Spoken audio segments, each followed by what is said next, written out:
வீட்டுக்குள்ள நடக்கிற ஒரு காரியத்தை வீடியோ எடுத்து பரப்புறான், அதையும் வாயை பொழந்துகிட்டு பாக்குறோம்னு சொன்னா நமக்கும் இந்த செய்தி சொல்லக்கூடிய செய்தி என்னங்க? அல்லாஹ்வுடைய தூதர் இருந்திருந்தால் நம்முடைய கண்களையும் நபிகள் நாயகம் அவர்கள் நோண்டி இருப்பாங்க. நீங்க நினைக்கலாம், இன்னும் நம்மளாவா போய் பாக்குறோம், அவன் தானே என்ன பண்றான், 100 நாள் வீட்டுக்குள்ள அடைச்சு வச்சு அந்த வீடியோ எடுத்து நம்ம காட்டுறான், நம்ம நம்மளே போய் எட்டி பார்த்த மாதிரி பேசுவீங்களா என்று சொல்லலாம். இது அறியாமைவாதம். ரோட்ல ஒருத்தன் ஒயின் ஷாப் திறந்திருக்கான், அவனாதான் திறந்திருக்கான்னு சொல்லி நம்ம போய் வாங்கி சாராயம் குடிக்க முடியுமா?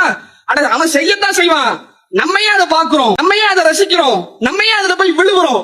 நம்முடைய குடும்ப பெண்கள், நம்முடைய தாய் தந்தை குழந்தைகள் முதற்கொண்டு அந்த நிகழ்ச்சியை பார்த்து ஒரு கேடுகட்ட ஒரு கலாச்சாரத்திற்கு வித்திடக்கூடிய ஒரு காரியமாக இருக்குது. யோசிச்சு பாருங்க, நம்ம வீட்டுல நம்ம இருக்கிறோங்க, நம்ம மனைவியோட நம்முடைய குழந்தையோட நம்முடைய தாயோட இருக்கக்கூடிய அந்த நேரத்துல நம்ம வீட்டுக்குள்ள ஒருத்தன் கேமரா வச்சு 100 நாள் உட்கார்ந்து அதை பார்த்துட்டு நம்ம சும்மா இருப்போமா? சும்மா இருக்க விடுவோமா? நம்ம மனசு அதை ஏத்துக்குமா? அப்ப நமக்கே எந்த ஒரு காரியத்தை ஏற்றுக்கொள்ள முடியாது என்று நினைக்கிறோமோ அதை இன்னொருத்தர் செய்யறான், அதை ரசிச்சு பார்க்கக்கூடிய ஒரு கேடுகட்ட ஒரு கலாச்சாரத்துல இன்றைக்கு நாம் இருந்து கொண்டிருக்கிறோம். இறைவனுக்கு பயந்தவர்களாக இறையச்சத்தோடு விலகி இருக்க வேண்டும்.